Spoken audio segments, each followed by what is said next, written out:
Shalom Bapak Ibu semua. Kiranya pada sore hari ini Bapak Ibu, saudara dan saya pasti diberkati Tuhan. Biarkan saudara pada sore hari ini ada hal-hal yang luar biasa yang Tuhan mau kerjakan buat saudara dan saya, itu dia. Nah, pada sore hari ini saya mencoba membagikan kepada saudara adalah berbicara mengikat diri kepada Tuhan. Mari Bapak Ibu sekali lagi, mari kita yang di rumah kita membuka Alkitab kita, Yesaya 40 ayat 31. Yesaya 40 ayat 31. Firman Tuhan berkata Bapak Ibu, Yesaya 40 ayat 31. Tetapi orang-orang yang menantikan Tuhan mendapat kekuatan baru. Mereka seumpama Raja Wali yang naik terbang dengan kekuatan sayapnya. Mereka berlari dan tidak menjadi lesu. Mereka berjalan dan tidak menjadi lelah. Nah, khotbah saya pada sore hari ini Bapak Ibu adalah mengajak saudara bicara adalah bind yourself to God. Itu dia. Saudara dan saya harusnya lebih banyak lagi mengikat diri kepada Tuhan. Karena yang kita baca ayat Yesaya 40 ayat 31. Ada kata di situ, dalam ayat itu terdapat kata ini dia saudara, menanti-nantikan. Nah, menanti-nantikan, ada kata muncul, tetapi orang-orang yang menantikan Tuhan mendapat kekuatan baru. Nah, di dalam ayat ini Bapak Ibu sekali lagi terdapat kata menanti-nantikan. Nah, kata menanti-nantikan itu yang pertama adalah kuat, lari, terbang, tidak menjadi lelah. Nah, saya beritahu saudara, saya ulang kembali, di dalam ayat ini terdapat kata menanti-nantikan Tuhan adalah ini dia, kuat atau lari, itu dia, terbang, itu dia. Saya beritahu bahwa saudara, lari, terbang, tidak menjadi lelah. Namun realitanya begini Bapak Ibu, bahwa realitanya adalah satu Bapak Ibu. Realitanya banyak manusia yang tidak kuat dan tidak terbang menjadi lelah. Karena kenapa saya beritahu bahwa saudara, mereka putus harapan dan mereka kalah dalam harapan-harapan itu. Padahal ayat ini mengatakan bahwa dia bilang begini, tetapi orang-orang yang menantikan Tuhan mendapat kekuatan baru. Mereka seumpama Raja Wali yang naik terbang dengan kekuatan sayapnya. Mereka berlari dan tidak menjadi lesu. Mereka berjalan tidak menjadi lelah. Kenapa akhirnya realitanya saya beritahu bahwa saudara, banyak manusia tidak kuat, saya beritahu bahwa saudara, tidak terbang dan menjadi lelah. Nah, saya beritahu bahwa saudara, kata menanti-nantikan Tuhan itu dalam bahasa Ibrani-nya adalah kawah, itu dia. Kawah artinya begini, bukan berarti terus-menerus beribadah atau ikut dalam pelayanan, tetapi artinya begini, kata kawah itu bicara tentang begini, mengikatkan diri kepada Tuhan. Itu kata kawah, itu aja saya beritahu bahwa saudara. Menanti-nantikan Tuhan dalam bahasa Ibrani adalah kawah, bukan berarti terus beribadah atau ikut pelayanan, tetapi artinya saudara dan saya mengikatkan diri dengan Tuhan. Itu kata kawah. Nah, saya beritahu bahwa saudara. Nah, kenapa kita dengan sadar saya beritahu bahwa saudara, kenapa kita dengan sadar mengikatkan diri kita kepada Tuhan? Karena begini, adalah supaya kita tahu jalan-jalan kehidupan kita dan tidak mengalami kelelahan rohani. Nah, itu maksudnya. Saya beritahu bahwa saudara.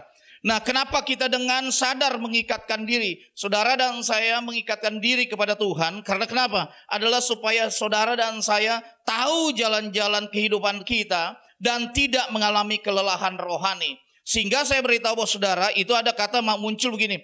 Ketika kita mengikatkan diri dengan Tuhan, artinya kita sedang mendekatkan diri kita kepada sumber, yaitu source, yaitu Tuhan. Nah, kenapa saya beritahu bahwa saudara kita kalah terus, itu dia. Kita nggak terbang realitanya, faktanya. Karena kita tidak menantikan Tuhan yang sebenarnya. Nah, Tuhan mau saudara dan saya menantikan dia. Bahwa dia adalah Tuhan yang sebagai sumber Bapak Ibu. Justru itu saya beritahu bahwa saudara, menanti-nantikan Tuhan juga berarti mencari Tuhan dengan sungguh-sungguh. Nah, itu dia.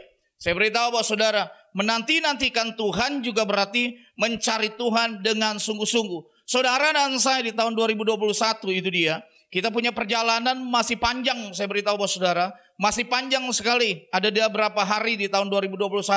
Saudara dan saya dipaksa untuk sungguh-sungguh dengan Tuhan. Karena kenapa saya beritahu bahwa saudara, sungguh-sungguh artinya begini, mencari Tuhan bukan hanya kita butuh, itu aja.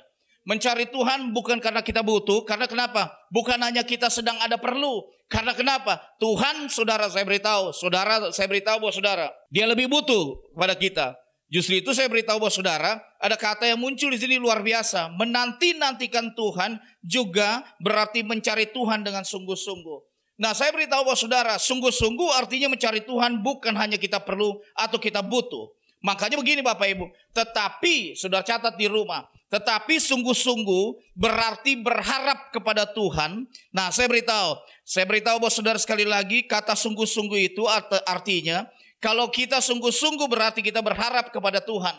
Nah, kalau mau mendapatkan kekuatan, berharaplah pada Tuhan. Itu harusnya Bapak Ibu.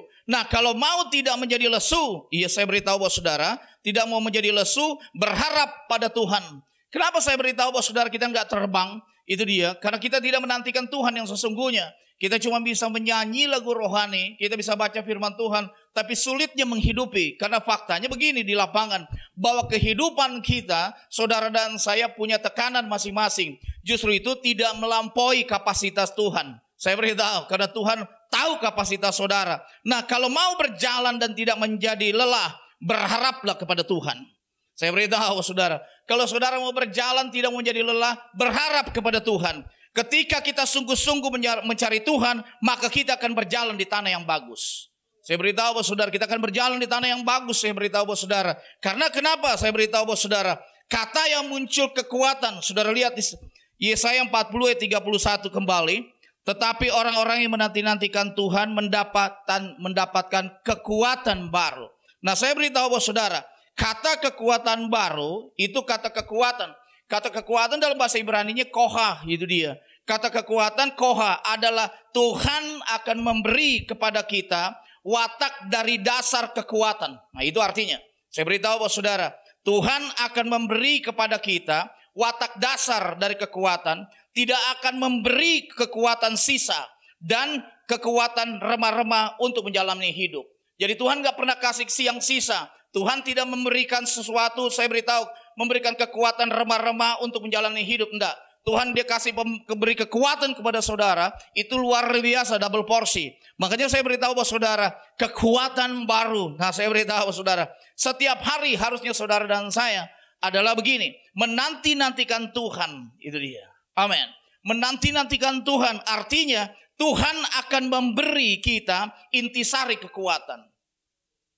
Tuhan akan memberi kita intisari kekuatan. Karena kenapa? Ketika kita mendapatkan inti kekuatan, kita akan mampu menghadapi apa saja dalam hidup. Ya, saya beritahu saudara, waktu Tuhan kasih kekuatan buat saudara dan saya, Dia akan saya beritahu bahwa saudara, Dia akan memberi kita kemampuan menghadapi apa saja dalam kehidupan ini. Justru saya beritahu bahwa saudara, orang lain akan lihat kita berbeda pada saat orang lain rebah, tetapi kita berdiri tegak. Saya beritahu bahwa saudara, sekali lagi, orang lain akan melihat kita berbeda. Karena kenapa? Pada saat orang lain rebah, tetapi kita tetap tegak, Bapak Ibu. Justru itu saya beritahu bahwa saudara, naik kembali, saya mengajak saudara Bapak Ibu untuk membacanya saudara, yang dia Mazmur 137.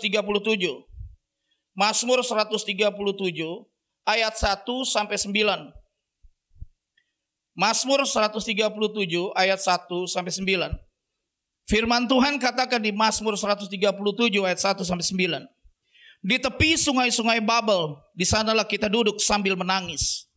Apabila kita mengingat Sion pada pohon-pohon gandarusa, di tempat itu kita menggantungkan kecapi kita. Sebab di sanalah orang-orang yang menawan kita meminta kepada kita, memperdengarkan nyanyian. Dan orang-orang yang menyiksa kita meminta nyanyian sukacita. Nyanyikanlah bagi kami nyanyian dari Sion. Ayat 4. Bagaimanakah kita menyanyikan nyanyian-nyanyian Tuhan di negeri asing? Jika aku melupakan engkau, hai Yerusalem, biarlah menjadi kering tangan kananku. Ayat 6. Biarlah lidahku melekat pada langit-langitku. Jika aku tidak mengingat engkau, jika aku tidak jadikan Yerusalem puncak sukacitaku. Ayat 7. Ingatlah ya Tuhan kepada Bani Edom yang pada hari pemusnahan Yerusalem mengatakan, runtuhkan sampai ke dasarnya. Ayat 8. Hai putri Babel yang suka melakukan kekerasan, berbahagialah orang yang membalas kepadamu perbuatan-perbuatan yang kau lakukan kepada kami. Ayat 9. Berbahagialah orang yang menangkap dan memecahkan anak-anakmu pada bukit batu. Nah, saudara lihat dari ayat ini menyinggung soal ini, saudara, Bapak Ibu. Menyinggung soal menangis di tepi sungai Babelion. Nah, saya beritahu saudara, menangis, saudara catat baik-baik di rumah. Menangis seringkali menjadi tanda putus asa bahwa kita sudah kehilangan harapan. Makanya kalau ada masalah jangan menangis, ngomong dulu baru nangis. Itu aja. Kadang-kadang kalau ibadah oma-oma itu dia nangis dulu baru ngomong, gitu aja. Jadi saudara yang masih belum oma-oma, ngomong dulu baru menangis, itu aja, ya kan? Bapak Ibu, kadang-kadang kita kesaksian nangis dulu 1 jam, ngomongnya 2 jam. Makanya saya beritahu buat saudara, menangis adalah menjadi tanda putus asa bahwa kita sudah kehilangan harapan. Nah, saudara lihat di sini, bagaimana caranya mengatasi kekosongan harapan itu. Saya beritahu, kita lihat 2 murid Yesus memiliki treatment berbeda dalam mengatasi keputusasaan. Yang pertama, saudara lihat, Yudas lebih memilih bunuh diri, menggantung dirinya. Saudara lihat, itu dia. Nah, sekali lagi, Petrus yang telah menyangkal Yesus 3 kali sebelum ayam berkokok, menyesal dan menangis. Makanya saya beritahu bahwa saudara, jangan nangis. Kalau lagi ada tekanan dan masalah, saudara jangan nangis.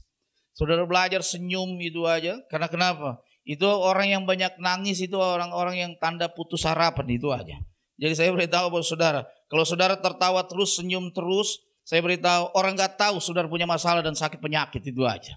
Makanya saya beritahu ada orang yang katakan begini, kamu enak ngomongnya, memang kita enak ngomongnya karena kita sudah jalani, itu aja. Siapapun yang sudah jalani enak paling ngomongnya. Makanya saya beritahu bahwa saudara, sekali lagi, banyaklah bicara kalau saudara sudah jalani. Tapi jangan banyak bicara kalau saudara belum pernah jalani. Hidupi firman Tuhan memang agak sulit mempercayai Tuhan yang tidak terlihat. Tapi saudara dan saya dipanggil untuk mempercayai Tuhan yang tidak terlihat. Karena dia ada di dalam saudara. Amin. Nah, saya beritahu bahwa saudara kembali, saya beritahu.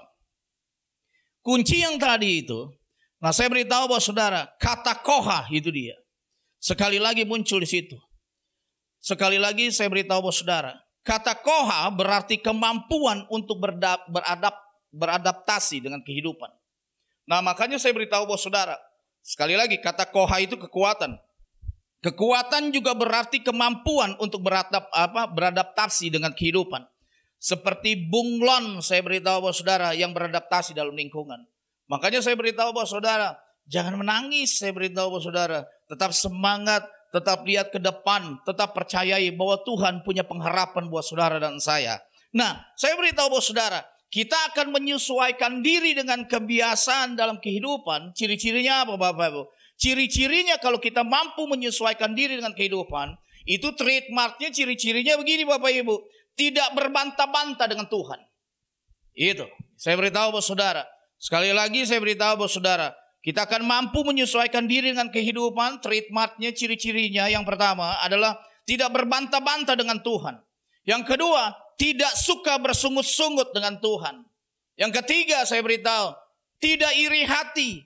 Makanya saya beritahu bahwa saudara jangan iri hati dengan orang yang lebih dari saudara. Karena saudara juga dipakai Tuhan dan saudara punya potensi yang luar biasa. Nah, saya beritahu, ketika kita keluar dari proses, kepala kita akan tegak berdiri.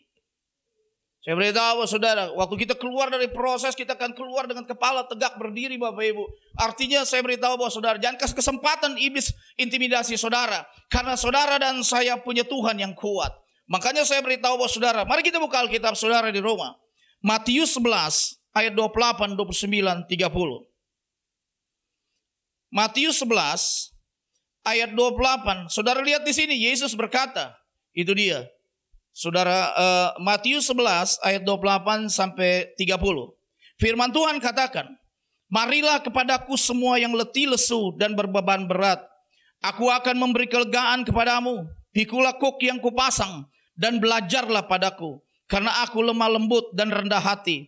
Dan jiwamu akan mendapat ketenangan. Sebab kuk yang kupasang itu enak dan bebanku pun ringan. Wah, luar biasa Bapak Ibu. Kalau saudara baca ayat ini, Yesus katakan begini, Yesus berkata, pikulah kuk yang kupasang. Nah, konsepnya kuk itu dia. Konsepnya kuk adalah begini, pikul bersama-sama dengan Tuhan. Nah, itu konsep daripada kuk. Sekali lagi saya ulang, konsep kuk adalah pikul bersama-sama dengan Tuhan, terikat dan tidak melepaskan diri. Itu artinya maksudnya. Saya beritahu saudara, Yesus berkata, pikulah kuk yang kupasang. Nah, itu konsepnya kuk adalah pikul bersama-sama dengan Tuhan. Artinya begini, Tuhan merasakan seperti saudara merasakan. Saya beritahu bahwa saudara, makanya susah dan senang, harusnya saudara ikut Tuhan. Terikat dengan Tuhan, itu dia. Tidak melepaskan diri dengan Tuhan. Justru itu saya beritahu bahwa saudara, Alkitab bilang begini, dia katakan begini, pikul kuk yang kupasang dan belajarlah padaku, karena aku lemah lembut dan rendah hati. Dan dia katakan jiwamu akan mendapat ketenangan. Biasanya orang yang tidak tenang, dia kabur dalam proses. Biasanya. Ya. Contohnya Bapak Ibu, saya menampung di rumah saya banyak orang, itu aja. Anak-anak rohani saya, ada yang saya sudah kasih senjata Bapak Ibu. Saya kasih pelurunya firman Tuhan, itu dia, senjatanya firman Tuhan, itu aja. Tiba-tiba kadang-kadang kalah perang. Itu dia, kalah perang langsung mau pulang. Orang tuh kalau perang tuh pulang dari bangsa-bangsa. Kalau dia pulang pergi ke Cibinong. Nah, itu dia. Nah, artinya itu kalah perang. Makanya orang hidup jangan kalah perang. Saya beritahu bahwa saudara, siapapun yang tinggal di rumah saya beritahu bahwa saudara adalah orang-orang yang siap maju ke depan. Dan orang-orang yang punya masa depan, saya beritahu bahwa saudara. Karena kenapa? Saya yakin, saya beritahu. Dia bilang begini, saya suka itu kata yang dipakai. Belajarlah padaku, karena aku lemah lembut dan rendah hati, dan jiwamu akan mendapat ketenangan. Tenang saudara. Memang orang saya beritahu saudara, kalau lagi ada masalah paling berat apapun, apalagi utang piutang, nggak tenang. Tapi masalahnya saudara, apa yang saudara baca harus saudara hidupi. Karena bukan apa, kalau saudara tidak tenang, sama saudara cuma baca Alkitab, tapi saudara tidak bisa menghidupi firman Tuhan. Harusnya berani beresiko Bapak Ibu. Karena kenapa? Ikut Tuhan adalah resiko yang paling besar. Tapi saudara akan mendapatkan ketenangan. Justru itu saya beritahu saudara. Contoh saudara. Saudara sakit, siapa yang mau sembuhkan? Dokter boleh ada, tapi tetap Tuhan Yesus yang sembuhkan. Waktu saudara terjepit, saudara gak bisa bilang apa-apa lagi. Saudara hebat dengan kepintaran saudara. Tetap Tuhan Yesus juga yang membuka jalan. Justru itu saya beritahu kepada saudara, ikatkan diri saudara kepada Tuhan dan jangan jauhilah, itu dia. Ada dua dalam kehidupan. Ikat Tuhan, jangan jauhi Tuhan. Dan jangan jauhi komunitas. Itu aja. Dan saya beritahu kepada saudara sekali lagi. Naik lebih dalam saudara Bapak Ibu. Kita lihat dulu. 2 Korintus 4 ayat 7 sampai 10. Dan 2 Korintus 4 ayat 16, 17, 18. Kita baca dulu. 2 Korintus 4 ayat 7, 8, 9, 10. Dan lompat di ayat 16, 17, 18. Mari kita baca Bapak Ibu. Bapak Ibu yang di rumah, sama-sama kita baca. Ayat ini berkata, 2 Korintus 4 ayat 7, 8, 9, 10 lebih dulu. Tetapi harta ini kami punyai dalam bejana tanah liat, supaya nyata bahwa kekuatan yang berlimpah-limpah itu berasal dari Allah, bukan dari diri kami. Dalam segala hal kami ditindas, namun tidak terjepit. Kami habis akal, namun tidak putus asa. Kami dianiaya, namun tidak ditinggalkan sendirian. Kami dihempaskan, namun tidak binasa. Kami senantiasa membawa kematian Yesus di dalam tubuh kami, supaya kehidupan Yesus juga menjadi nyata di dalam tubuh kami. Sebab itu, kami tidak tawar hati, tetapi meskipun manusia lahiriah kami semakin merosot, namun manusia batinia kami diperbaharui dari hari ke hari. Nah, mari kita berpindah dari ayat 16 sampai 17, 18. Ayat 16. Sebab penderitaan ringan yang sekarang ini mengerjakan bagi kami kemuliaan kekal yang melebihi segala-segalanya, jauh lebih besar daripada penderitaan kami. Sebab kami tidak memperhatikan yang kelihatan, melainkan yang tak kelihatan. Karena yang kelihatan adalah sementara, sedangkan yang tak kelihatan adalah kekal. Saudara lihat di sini Bapak Ibu, bahwa ayat yang kita baca, Paulus mengatakan bahwa kekuatan melimpah-limpah datangnya dari Tuhan. Saya beritahu saudara, Karena begini, meskipun Paulus katakan begini, meskipun aku dianiaya, meskipun aku ditindas, hilang akal, dihempaskan. Tapi Paulus katakan begini saudara, mampu menanggung proses tersebut karena ada kekuatan dari Tuhan. Harusnya itu, saya beritahu saudara sekali lagi. Dalam ayat ini luar biasa, Paulus katakan begini, saya mendapatkan kekuatan yang berlimpah-limpah. Saya ditindas, dia bilang begitu.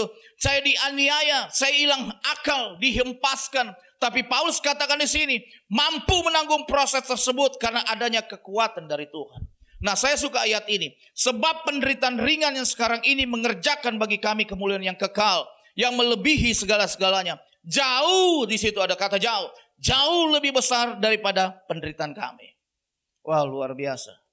Penderitaan saudara dan saya belum sependeritaan Yesus dan Paulus. Makanya saya beritahu bahwa saudara, jangan menangis. Saya beritahu bahwa saudara, kalau saudara menangis di tepi-tepi pinggir situ, dan saudara harus nyebrang gitu aja. Sekali lagi, saya bilang bahwa saudara, jangan menangis. Itu saya beritahu, kalau orang dalam ada tekanan, dia menangis, itu orang itu bisa dikatakan tanda-tanda dalam kehidupan bahwa dia tidak punya pengharapan. Makanya saya beritahu bahwa saudara senyum terus. Supaya orang tidak tahu saudara punya penyakit atau dia punya uang. Senyum aja. Tapi senyum jangan di jalan saudara. Saudara senyum satu kali orang mundur ke belakang. Dan berkata antara begini. Engkau gila atau tidak. Itu aja. Tahu? Makanya senyum ada tempatnya. Makanya juga kalau mau buang sampah ada tempatnya. Buang sampah artinya begini Bapak Ibu. Kalau saudara bicara kepada orang lain. Orang ini bisa dapat dipercaya atau tidak. Dan bisa menyimpan rahasia saudara. Sehingga saudara tidak bocorkan kemana-mana. Itu dia. Di tahun 2021 ini. Saudara ikatkan saudara dengan Tuhan. Justru itu saya beritahu bahwa saudara. Naik lebih dalam. Semua orang yang menghadapi proses. Setiap orang pasti berbeda. Menerima yang namanya proses itu. Saya ulang kembali. Semua orang menghadapi proses. Setiap orang berbeda menanggung proses. Tetapi kita tetap berlari. Sebab Tuhan memberi kita kekuatan baru setiap pagi. Amin. Setiap hari itu aja. Saya beritahu bahwa saudara sekali lagi. Makanya justru itu orang gak suka proses. Padahal jujur Bapak Ibu. Di balik proses biasanya ada berkat Tuhan yang luar biasa. Ada orang bertanya kepada saya. Hey, come on.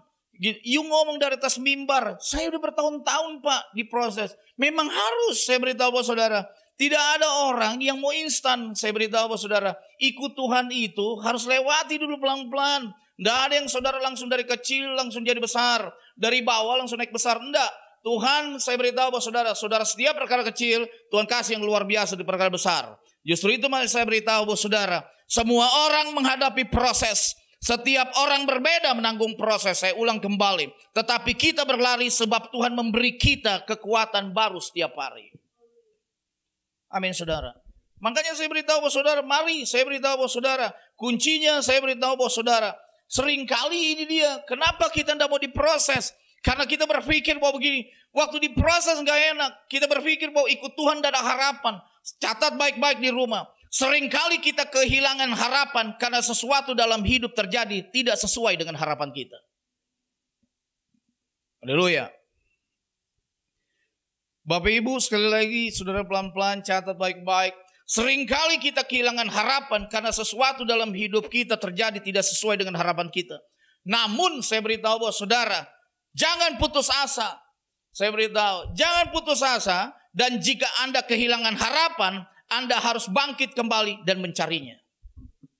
Bangkit kembali Bapak Ibu, bangkit. Saya beritahu bahwa saudara, ada orang bertanya kepada saya, hey, you khotbah dari atas mimbar seperti tidak punya masalah. Artinya tidak punya tekanan. Saya bisik kepada orang itu. Masalah saya mau bisik enggak buat kamu. Waktu saya bisik kepada dia cuma bilang begini. Lebih berat Pak Pendeta daripada saya. Justru itu. Makanya kalau saudara orang bilang begini. Kelihatannya enggak ada masalah.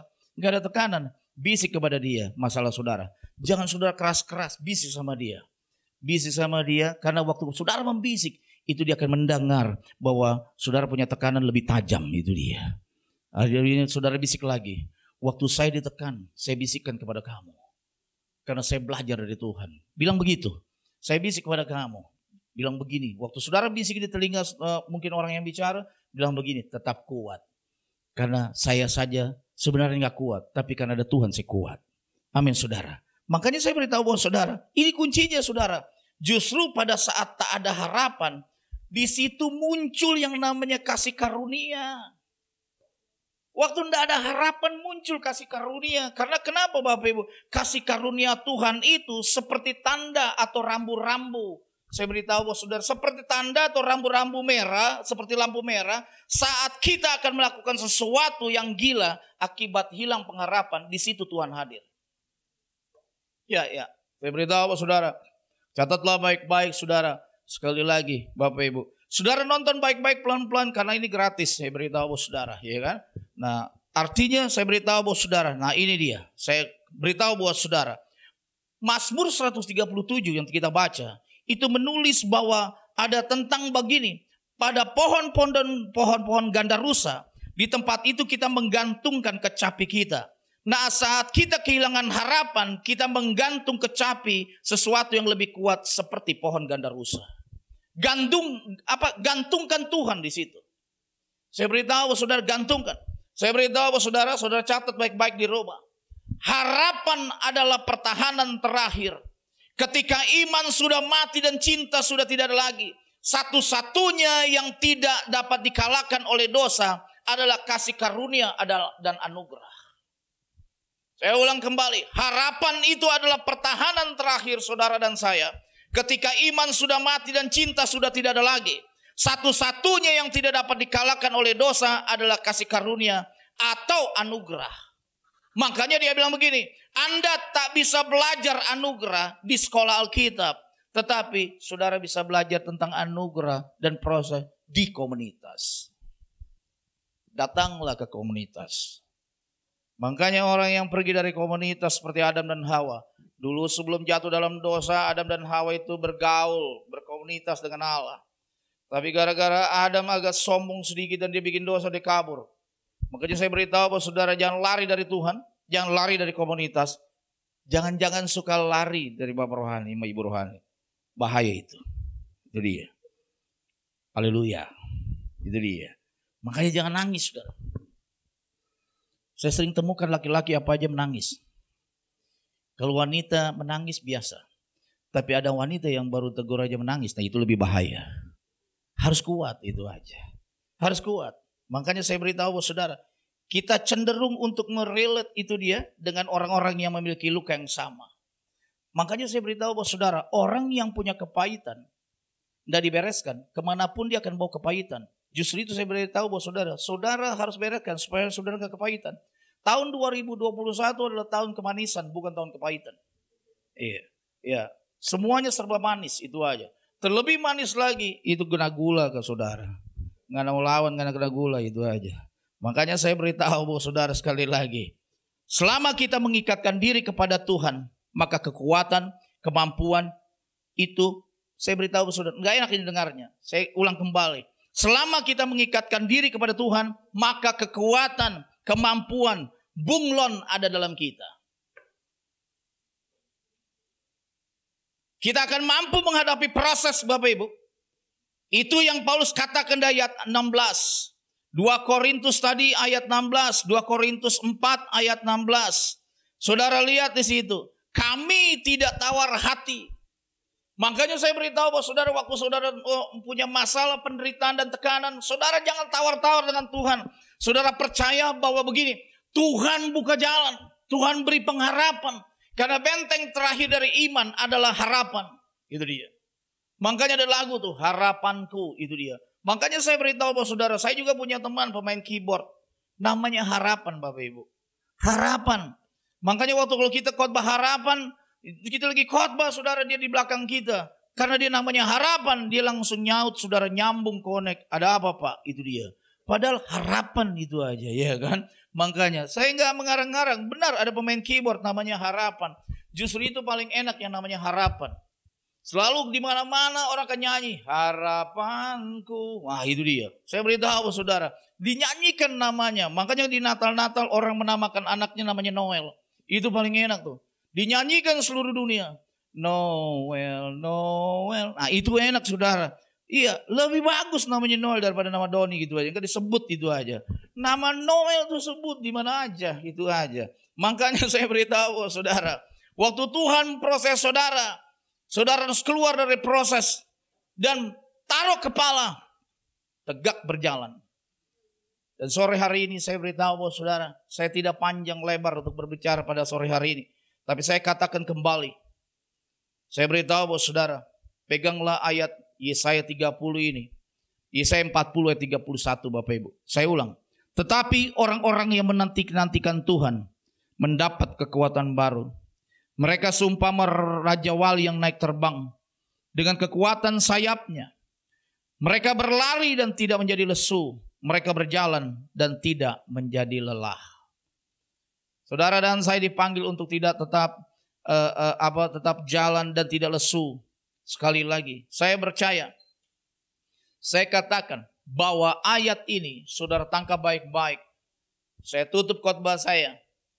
Menanti-nantikan artinya kuat, lari, terbang, tidak menjadi lelah. Saya beritahu saudara, saya pesan saya buat saudara pada sore hari ini. Realitanya banyak manusia tidak kuat, tidak terbang menjadi lelah karena kita tidak menantikan Tuhan. Mari nantikan Tuhan. Cari tahu kehendak Tuhan buat saudara punya keluarga. Cari tahu kehendak Tuhan buat saudara punya pelayanan, bisnis dan pekerjaan saudara. Sehingga waktu saudara terbang tinggi seperti burung Raja Wali, saudara adalah orang-orang yang kuat yang punya pengharapan. Yakinilah, ikatlah diri saudara bahwa Tuhan tetap bergerak dan berjalan menolong saudara sampai selama-lamanya. Dan sampai dia datang, dia menjemput saudara dengan kedatangan dia yang kedua kali. Tuhan berkati saudara sampai keturunan 7. Tuhan berkati saudara sampai keturunan beribu-ribu.